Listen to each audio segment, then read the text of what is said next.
ಎಲ್ಲರಿಗೂ ಗಣರಾಜ್ಯೋತ್ಸವದ ಶುಭಾಶಯಗಳು. 2026 ಈ ವರ್ಷ ಒಂದು ವಿಶೇಷವಾದ ದಿನವಾಗಿದೆ ಸ್ನೇಹಿತರೆ. ನನ್ನ TVS ರೈಡರ್ 2ನೇ ಬೈಕು 2ನೇ ವರ್ಷದ ಬರ್ತ್ಡೇ ಕೂಡ ಇವತ್ತೇ ಇದೆ. ಹಾಗೆ ಇತಿಹಾಸದಲ್ಲಿ ಮೊದಲ ಬಾರಿಗೆ ಗಣರಾಜ್ಯೋತ್ಸವ 26 ಅಂದರೆ ಬರ್ತಾ ಇದೆ. ಅಂದರೆ 26ನೇ ದಿನಾಂಕ, 26ನೇ ದಿನ, 26ನೇ ವರ್ಷ.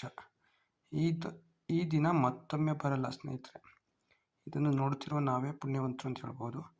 ಎಲ್ಲರಿಗೂ ಮತ್ತೊಮ್ಮೆ ಗಣರಾಜ್ಯೋತ್ಸವದ ಶುಭಾಶಯಗಳು. ಇಂದ ಮಂಡ್ಯ ಮಹೇಶ್, ನಿಮ್ಮ ಮಿತ್ರ. ಹಾಗೆ ನನ್ನ 2ನೇ ಬೈಕು 2ನೇ ವರ್ಷದ ಬರ್ತ್ಡೇ ಕೂಡ ಇದೆ. ಅದಕ್ಕೂ ಕೂಡ ಶುಭ ಹಾರೈಸಿ. Thank you. ಸರ್ವೇ ಜನ ಸುಖಿನೋ ಭವಂತು.